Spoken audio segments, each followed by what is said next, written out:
Hello my dear students, myself Bhatt Krupa. I will gonna teach you today about schizophrenia. Welcome to my nursing app.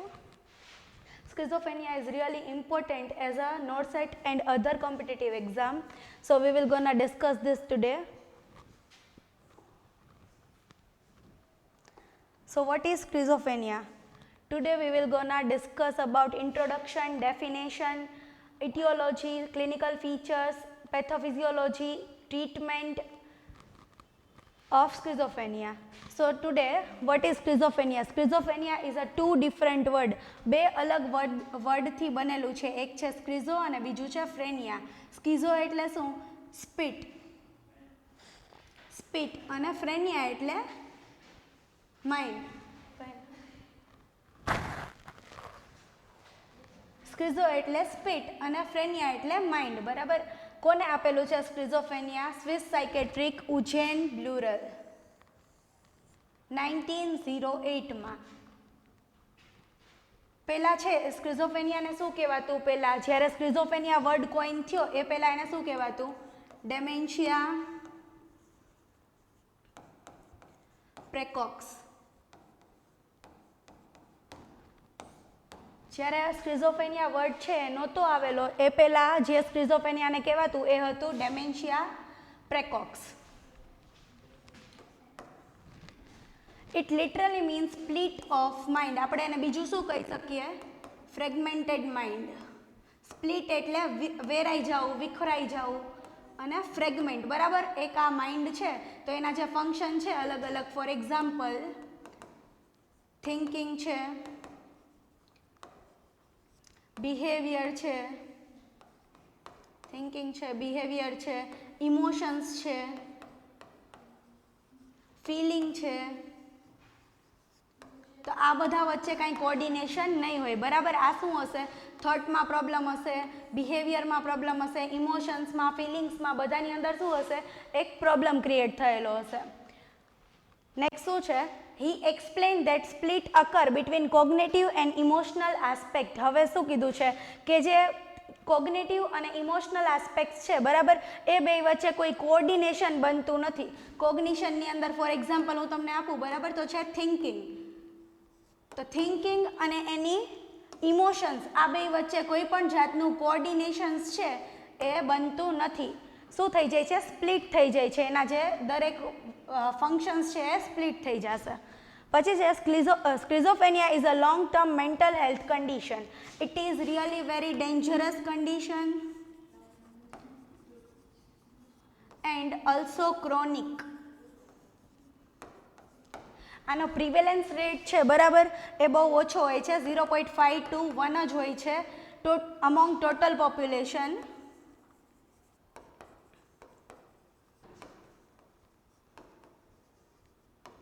Among total પોપ્યુલેશનની અંદર 0.5 to 1% જ એનો જે rate છે, પ્રિવેલન્સ rate, એ હોય છે. Important as an MCQ. પછી schizophrenia day is celebrated on 24th May. 24th May શું થાય છે? સ્કિઝોફ્રેનિયા ડે છે એ સેલિબ્રેટ થાય છે. નેક્સ્ટ, અહીંયા સુધી બધાને ક્લિયર છે? નેક્સ્ટ છે ડેફિનેશન. આપણે જે રીતે જોયું સેમ ટુ સેમ શું છે? ડેફિનેશન. આ ગ્રુપ ઓફ ડિસઓર્ડર. શું કીધું છે? ગ્રુપ. સિંગલ એક સિમ્ટમ્સ જોવા નથી મળતો. ગ્રુપ ઓફ સિમ્ટમ્સ છે જેની અંદર, બરાબર. Group of disorder manifested by disturbance in thinking. થિંકિંગની અંદર પ્રોબ્લેમ છે, મૂડની અંદર પ્રોબ્લેમ છે. મૂડ એટલે શું? હું સેડ ફીલ કરું છું, હેપી ફીલ કરું છું, એ મૂડ છે. પછી છે બિહેવિયર. બિહેવિયર એનું પ્રોપર નથી. અફેક્ટ. અફેક્ટ એટલે શું? આપણે મૂડ અને અફેક્ટ વચ્ચે એક નાનો એવો તફાવત જોઈ લઈએ. એનો બેયનું શું છે, બરાબર, સેજ એવું જોઈ લઈએ. આપણે બહુ ડીપમાં નથી જતા. મૂડ એટલે શું? તો કે ઇન્ટરનલી હું જે ફીલ કરું છું ને એ મૂડ છે. હું સેડ છું તો મને ખબર છે કે મારું સ્ટેટ ઓફ માઇન્ડ શું છે, બરાબર. સેડ છે, હેપી છે, મને ખબર છે, પણ હું શો નથી કરતી કે હું શું છે, અથવા તો હું શો કરું છું. એ ઇન્ટરનલી છે કે મારા માટે. હવે એક્સટર્નલી આ અફેક્ટ છે એ શું છે? એક્સટર્નલી.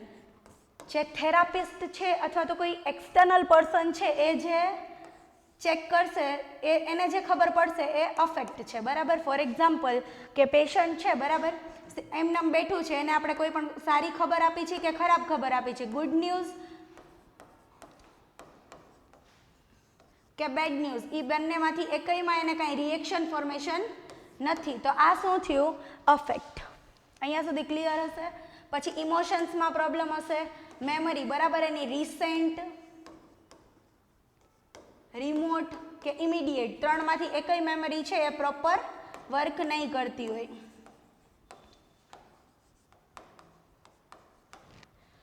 એના કમ્બાઇન્ડ ફોર્મ, બરાબર, કમ્બાઇન્ડ ફોર્મની અંદર એક સિંગલ, ફોર એક્ઝામ્પલ સિંગલ એક મેમરીની અંદર કંઈક પ્રોબ્લેમ હશે તો શું હશે?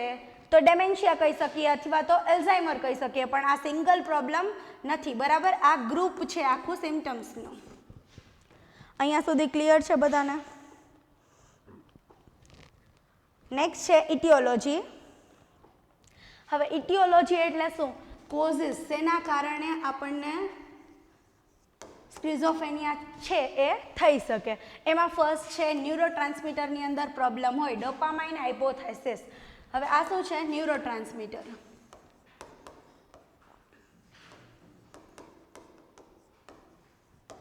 હવે ડોપામાઇનની અંદર કંઈક પ્રોબ્લેમ હોય તો એની અંદર બે તમને અલગ અલગ પાથવે આપેલા છે. એક છે મિઝોલિમ્બિક પાથવે અને સેકન્ડ છે મિઝોકોર્ટિકલ પાથવે. ફર્સ્ટ છે મિઝોલિમ્બિક અને મિઝોકોર્ટિકલ. હવે મિઝોનો મિનિંગ શું થશે? Mid brain. આપણે નર્સિંગની અંદર કોઈ પણ વસ્તુ ભણીએ ને તો આપણે એને ડિવાઈડ કરી અને વર્ડને ડિફરન્શિએટ કરીને ભણવાનું હોય. તો મિડ બ્રેઇન અને લિમ્બિક એટલે આપણી જે લિમ્બિક સિસ્ટમ છે એ.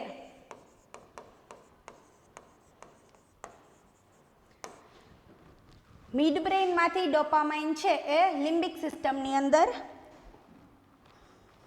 મિડ બ્રેઇનમાંથી લિમ્બિક સિસ્ટમની અંદર જશે તો એ શું થયું? Mizo limbic pathway. એની અંદર શું થશે?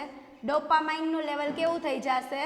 ઇન્ક્રીઝ થઈ જશે. અને એના કારણે શું થશે? ડોપામાઇનનું લેવલ જ્યારે ઇન્ક્રીઝ થશે ત્યારે જે જોવા મળશે ને એ હશે પોઝિટિવ સિમ્ટમ્સ.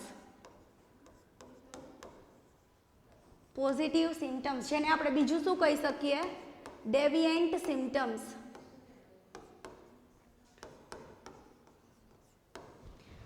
એક ડેવિયન્ટ સિમ્ટમ્સ કહી શકીએ અને પોઝિટિવ સિમ્ટમ્સ. બીજું છે મિઝોકોર્ટિકલ પાથવે. મિઝો એટલે મેં તમને સેમ કીધું એ મિડ બ્રેઇન અને કોર્ટિકલ એટલે કોર્ટેક્સનો જે એરિયા છે એ. જ્યારે મિડ બ્રેઇનમાંથી ત્યારે શું થશે? ડોપામાઇનનું લેવલ કેવું થશે? ડિક્રીઝ થશે. ડોપામાઇન ડિક્રીઝ થશે. એના કારણે શું થશે? નેગેટિવ સિમ્ટમ્સ છે એ જોવા મળશે. પોઝિટિવ ક્યારે જોવા મળશે? ડોપામાઇનનું લેવલ ઇન્ક્રીઝ થશે અને ડિક્રીઝ થશે ત્યારે નેગેટિવ સિમ્ટમ્સ. અહીંયા સુધી ક્લિયર છે? Very IMP as a MCQ. Next શું કીધું છે? Genetic theory. જેનેટિક થિયરી એટલે કન્સેન્જેનિયસ મેરેજ થયા હોય, બરાબર, તો થઈ શકે. આ બધા રિસ્ક ફેક્ટર છે. પછીની જે થિયરીઝ છે એ રિસ્ક ફેક્ટર છે, એટલે કે કઝિનની ઇન બિટવીન કઝિન જે મેરેજ થાય છે એ કઝિનમાં થયા હોય મેરેજ તો થઈ શકે સ્કિઝોફ્રેનિયા. એના સિવાય છે જો કોઈ એક સિંગલ સિબલિંગને હોય, બરાબર, તો બીજા સિબલિંગને પણ થઈ શકે. તો રિસ્ક છે. અને પેરેન્ટમાંથી ઇનહેરિટન્ટ આવી શકે. ક્લિયર? હવે નેક્સ્ટ શું છે? Perinatal factor. પેરીનેટલ એટલે મધર જ્યારે પ્રેગ્નન્ટ છે અને ત્યારે જે એને રિસ્ક ફેક્ટર એવા કોઝ થાય છે જેના કારણે બેબીની અંદર સ્કિઝોફ્રેનિયા કોઝ થઈ શકે. તો છે જસ્ટેશનલ ડાયાબિટીસ, એટલે કે મધર જ્યારે પ્રેગ્નન્ટ છે ત્યારે ડાયાબિટીક છે મધર. પછી પ્રી એક્લેમ્શિયા, બરાબર, ડ્યુરિંગ પ્રેગ્નન્સી જો એ કંઈ સીઝર કે કાંઈ આવે છે અથવા તો પ્રોટીનનું લેવલ છે એ યુરિનમાં વધી જાય છે, બરાબર, પ્રોટીન યુરિયા થઈ જાય છે અથવા તો બીપી વધી જાય છે અથવા સીઝર. પછી એલબીડબલ્યુ ચાઇલ્ડ હોય, બરાબર, પ્રીટર્મ હોય અને બર્થની અંદર ડ્યુરિંગ બર્થ કંઈક કોમ્પ્લિકેશન આવેલા હોય તો બર્થ કોમ્પ્લિકેશન લાઈક જે વેક્યુમ ડિલિવરી કે એવું કંઈ થયેલું હોય તો પણ ચાન્સીસ છે. અને લાસ્ટ છે ન્યુરોસ્ટ્રક્ચરલ થિયરીઝ.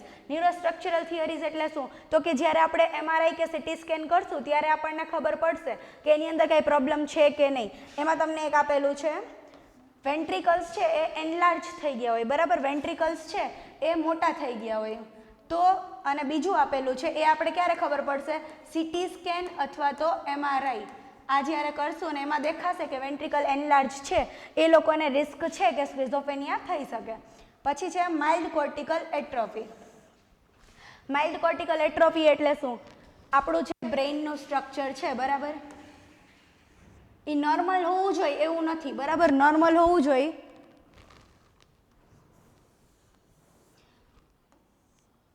આવું સ્ટ્રક્ચર હોવું જોઈએ, પણ આવું નથી. કેવું છે? વન સાઈડ નોર્મલ છે, સેકન્ડ સાઈડ છે એના ટિશ્યુ છે એ ગ્રોથ નથી થયા અને બ્રેન કંઈક આવું દેખાય છે, બરાબર, એટ્રોફી થઈ ગઈ છે, ત્યારે પણ સ્કિઝોફ્રેનિયા થવાના ચાન્સીસ છે.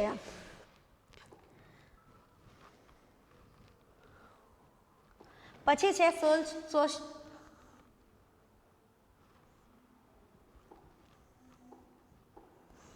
છે સોશિયો કલ્ચરલ થિયરીઝ.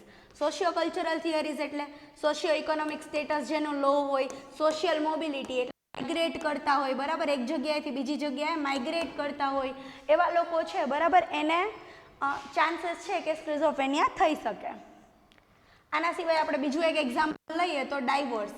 ડાયવોર્સના કારણે એટલું ટેન્શન અને પ્રેશર છે એ ક્રિએટ થઈ ગયું હોય જેનાથી સ્કિઝોફ્રેનિયાના રિસ્ક છે એ વધી જાય છે.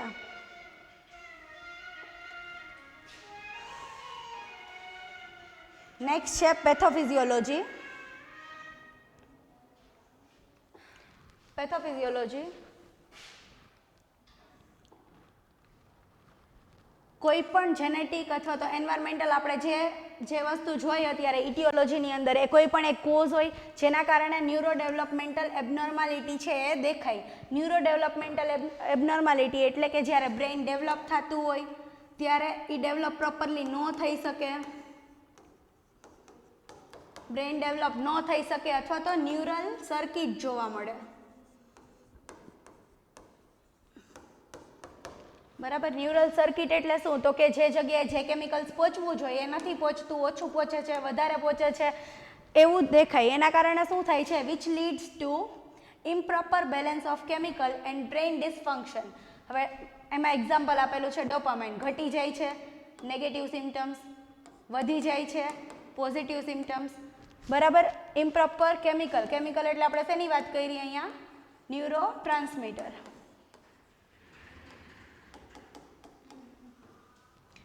અને એના કારણે શું થઈ શકે? Schizophrenia, which leads two schizophrenia.